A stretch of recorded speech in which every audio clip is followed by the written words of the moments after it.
Hey there, Emma. I need to have a little talk with you about your conduct around the office. Do you realize that you're just a regular employee, right? You're not a supervisor or a manager or anything like that. And yet, I've heard that you were chastising my daughter earlier today. No, I'm just curious what made you think that it was appropriate for someone in your position to go and do something like that. Hello, Mr. Sharp. I take it that you're talking to me about the conversation that I had with your daughter Lily earlier today, yes? Well, the thing is that she has been showing up to work almost an hour late every day for several weeks now. And while I'm not an official supervisor, I was tasked with looking after her while she learns the ropes of the job. So I was only trying to help her understand the importance of being at work on time. I wasn't trying to chastise or bully her, but I thought that she should know it wasn't okay to do that. In fact, I'm glad that you're reaching out to me about this. I was hoping that you could talk to her about this problem as well. What in the world are you talking about? You have got a lot of nerve even trying to talk to me, your boss, in that way. I'm sorry, did I say something wrong? I really wasn't trying to step on anyone's toes. It's just that I was told to show her the ropes. And now my daughter is absolutely furious. Tell me, do you talk to my daughter in that same condescending tone when you try and show her the ropes? You should know that I'm her father, and I know very well that she's a capable worker who doesn't need someone of your standing telling her what to do. I'm sorry, but are you telling me that I shouldn't have told her to stop showing up to work so late every day? I'm the head of this division. Don't you think I'm already aware of when people are showing up on time and when they're late? If I had a problem with my daughter showing up late, then I would say something about it. Didn't that thought ever even cross your mind? I'm sorry, I'm really confused here. Are you telling me that you're okay with your daughter acting this way around the office? I'm telling you that you have got a lot of nerve thinking that you can go and yell at my daughter about how to do her job. You're nothing but a little peon in this company. You're a replaceable worker drone who seems to have forgotten their place. Mr. Sharp, I'm really sorry if I've done something wrong. I didn't mean to overstep my authority, but I don't think there's any need to talk to me like this. I only told your daughter what I said because I was tasked with showing her how things work around here. Can we please just calm down and try to think about this a little more rationally? I mean, would you be okay with any other employee showing up that late? You've warned plenty of others not to be late. I was only taking after your example. I don't care what you thought you were doing. The fact of the matter is that you talked to my daughter like that and now she's upset. So clearly, you don't know how to handle helping other employees if all you do is make them cry. What did you even say to her that made her so upset? Mr. Sharp, I really don't know what to say to this except that I feel that this anger is really uncalled for. I really don't think there's any need for you to get this upset over what I said to Lily. And I'm sorry, but I still don't understand why you're even this upset with me to begin with. I was asked to oversee Lily as she starts working here. I have seniority over her just by virtue of how long I've been in the office. I really can't see how I did anything that would be considered inappropriate given my position in the company. Well, it sounds to me like someone needs to remind you of how things work around here. Or are you just gonna keep up this backtalk until I have no choice but to fire you? Are you really threatening to fire me just over this? I think that's a little extreme, don't you? But if the problem you're having is that I was the one who spoke to your daughter about being at work on time, then maybe you could talk to her about this problem. I think she would be more likely to listen to you anyways. Does that sound agreeable to you? Oh, so now you're trying to tell me what to do as well? You really just don't know when to shut your mouth, do you? Okay. I see that I've misspoken, and I'll make sure that nothing like this happens again. I'll return to work now.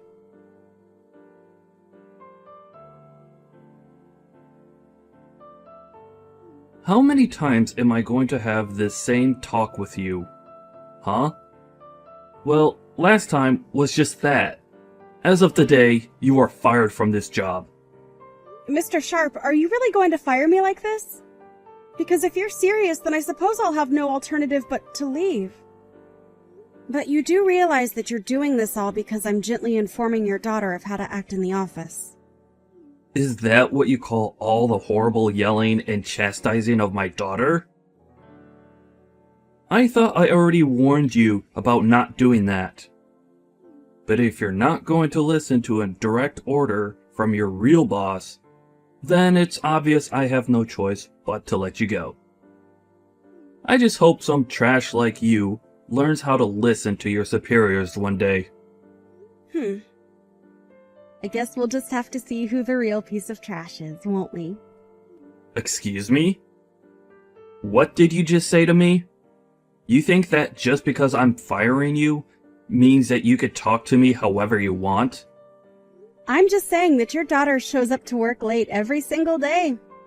She never does any actual work when she's here, and I've only ever seen her on the phone. Are you really going to try and tell me that this isn't an employee in need of a talking to by someone? I'm telling you that you've no right to be lecturing my daughter over every little tiny mistake she might happen to make while working here. It's not your place, and you need to learn some respect. You don't get to talk to people however you want just because you've worked here longer than them. I suppose we'll just have to agree to disagree on what the actual situation is. But if you want my opinion, you're being far too easy on Lily. And it seems to me like it might also be your fault why your daughter is seemingly incapable of changing her ways. So now you're gonna try and blame all the problems you have with my daughter on me? I really don't think I've ever had to deal with such an uppity employee before. You know, your daughter actually told me the last time we talked that she was sick and tired of dealing with me and that she would have me fired. And now here you are, firing me. So I have to ask, is this because your daughter came to you and asked you to do this?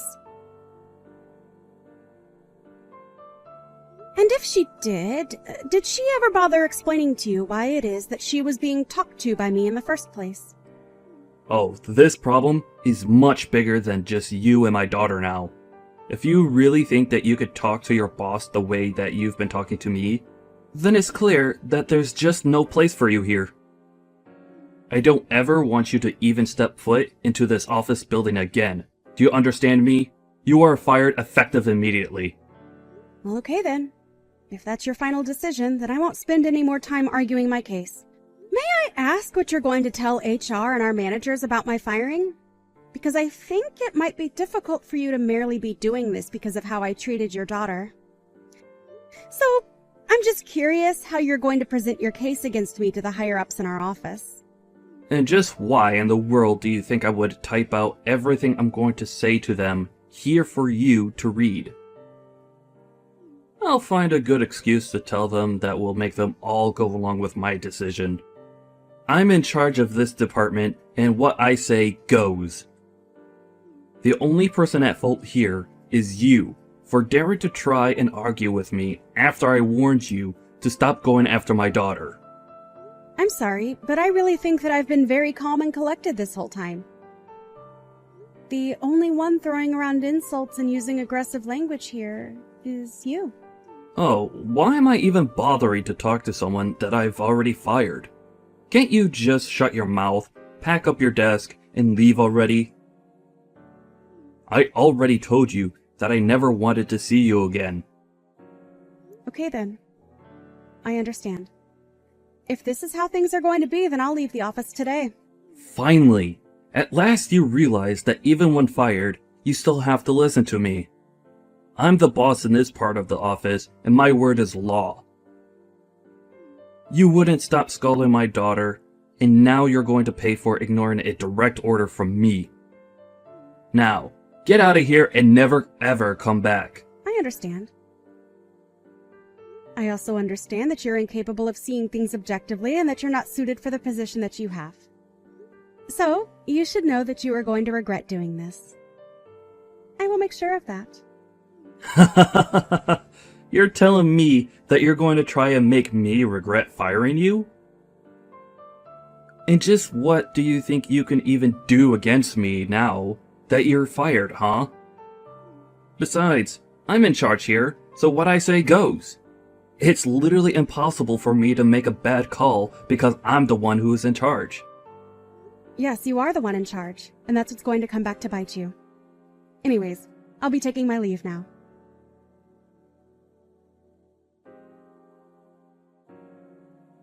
Hello, Mr. Andrews. I saw the message left on my desk that you wanted me to send you a message to talk about something. What can I do for you today? I was just wondering where in the world my granddaughter has gone to. I'm sorry. I don't think I'm quite following what you mean by that, sir. Well, it really is quite simple. I'm talking about my granddaughter. I want to know where she's gone. Did something happen to her? I've been asking around, and everyone has been telling me that I should be talking to you about this. So, I would like an explanation of exactly where my granddaughter has gone to, Eugene. In fact, why don't you explain yourself to my face? I want you in my office right this moment. But sir, I'm still really confused. I don't know what you're talking about. I don't even know who your granddaughter is. Are you blind? Or just illiterate? I said that I want you up in my office to explain yourself to me right this second. Yes, of course, sir. I'm sorry for not leaving right away. I'm already heading towards the elevator as we speak.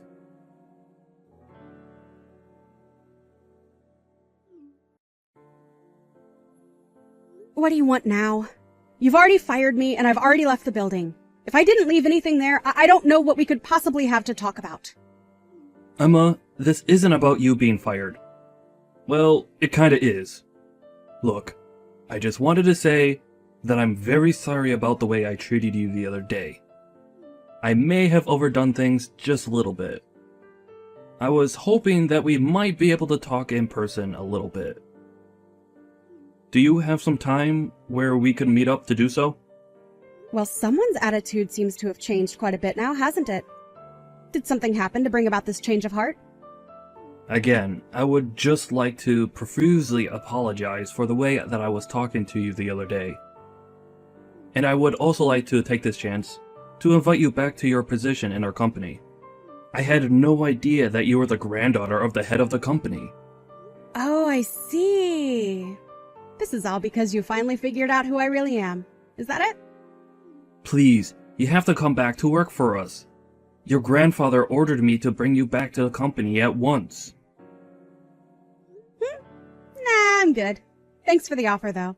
What do you mean? You mean that you won't come back to work for us? You don't want your job back?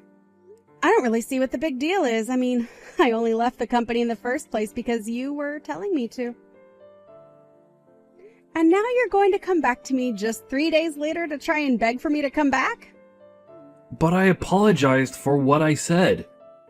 I really didn't mean to fire you. It was all just one big mistake. You have to forgive me. Your grandpa actually just came back from a long business trip, and when he arrived back to the office, he was really upset. He demanded that I go into his office, and he started yelling at me, asking about where you were and where you had gone to. It was only then that I realized who you really were. I really had no idea about any of this, so please, you have to forgive my ignorance. Well, of course you didn't know about who I really was. After all, I was hiding my identity for just about everyone. Well, then that just shows that I was truly acting out of ignorance. I really had no idea at all that you were directly related to the head of the company. So please, I'm begging you again to come back. Your grandpa is very upset that you were let go from the company. Let's make something clear. I wasn't just let go. You fired me from the company, remember? I don't think my grandpa is upset. I think you are. Well, yes, okay, I suppose I am the most upset out of everyone here. So please, you have to come back. I'm begging you. I'm sorry, but I've already given you my answer, and it's not going to change. I won't be going back to work there. You can go back all you want, but the fact of the matter is that I was fired. I can't just go back. I'll have that you were fired erased completely from your record. It won't show that as having happened at all. There's no reason why you shouldn't be able to return. We can pretend like nothing ever happened at all, and you can just go back to your old position. Not only that, but if you come back, I'll apologize to you in front of the whole staff. I'll even talk to my daughter and make sure she knows that she needs to work just like everyone else does. So you mean to tell me that you could have done that this whole time, but you're only choosing to do so now? You know, if you had just done that from the start, then you wouldn't be in trouble like you are right now. But like I said, it's too late to try and change things now, so why don't you just give up already? Please, you have to come back. I'm begging you. Please don't say no to this. If the company president finds out the truth about how and why you were let go, then things are going to get really bad for me. Well, yes. I suppose if my grandpa knew how you were treating his staff, he would get quite upset. And you should also know that I'm his favorite granddaughter. Of course, even when I started here, he warned me that I wouldn't be given special treatment just because of that. You have to believe me when I say that I really had no idea about any of that at all. I'm terribly sorry for the mix-up. You really don't have to apologize to me anymore, you know. I already told you that it's not going to change anything. If anything, the company would be better off losing you and your no-good, lazy daughter. You don't need to talk about my daughter like that. But why shouldn't I when it's the truth? Of course, you're not better than she is when it comes to the way you both treat people. Please, don't you think you're being just a little too harsh right now? I know that you're the CEO's granddaughter, but still. I'm only giving you my honest opinion about the two of you. And I know that if my grandpa knew the truth about the two of you, that he would fire you both on the spot. And he knows how to pull enough strings to make sure that you never work in this industry again. He wouldn't really do that, would he? I mean, I've been working for this company for almost 30 years. He wouldn't take all that away, would he? 30 years is nothing compared to the decades of life that my grandpa has put into this company. Of course, I didn't mean to imply otherwise. But that's just another reason why my grandpa has so much sway in the business. You might want to kiss the chances of you ever getting this high of a position in a company like this ever again. Please don't do this. Surely we can work something out. You have to understand that I'm a father. I have a family to take care of. That excuse might have worked on me if not for the fact that you clearly haven't raised your daughter right at all. And when she started working here, she was like the spitting image of you and all her awful attitude. I hid who my family was so that I could be treated equally in the office. You were encouraging your daughter to act however she wanted because of who she was. Please, you really do have this all wrong. If I had only known who your grandpa was, then I would have never talked to you the way that I did. You have to know that I would have never said the things that I did. I would have never done any of this at all. I'm so sorry for everything. So I'm begging you, one more time, please come back. And I am telling you the same answer one more time. Not going to happen. Please, I'm asking as your supervisor to come back and work for us again. You aren't actually going to turn down a request from your superior, are you? You still think you're my superior? How can that be when I don't even work for you anymore? The moment you fired me, you lost any power or influence you had over my life. But, please, just do as I say this one time.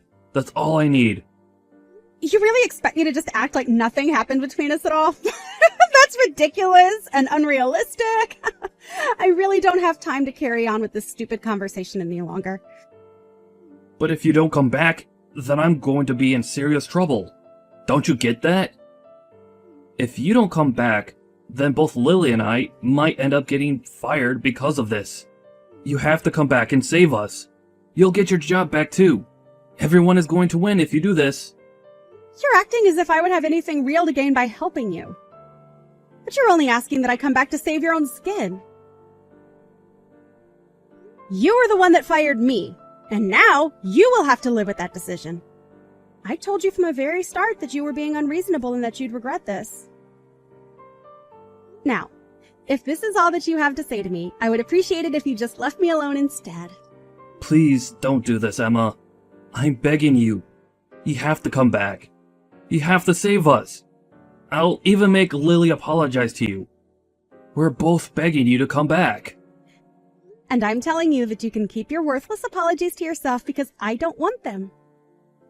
Anyways, enjoy what time you have left at the company.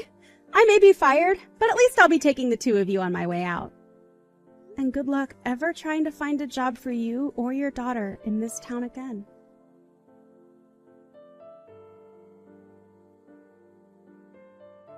After that, Emma went to her grandfather and revealed all. Upon learning the truth of why his daughter wasn't showing up for work, Mr. Andrews was furious and fired Mr. Sharp and his daughter right away. He told them that their names are going to be blacklisted and that no company in this industry would ever hire them again. Mr. Andrews approached Emma and offered her a position as the head of a new subsidiary being opened by the company. Emma agreed to come back as the head of the new company and was quickly being praised by her employers for her shrewd decision-making and empathy towards her employees. Mr. Sharp wasn't able to find a decent job after being fired, and even his wife ended up leaving him. In his mid-50s and jobless, Mr. Sharp and Lily had no choice but to take on several part-time jobs just to try and make ends meet.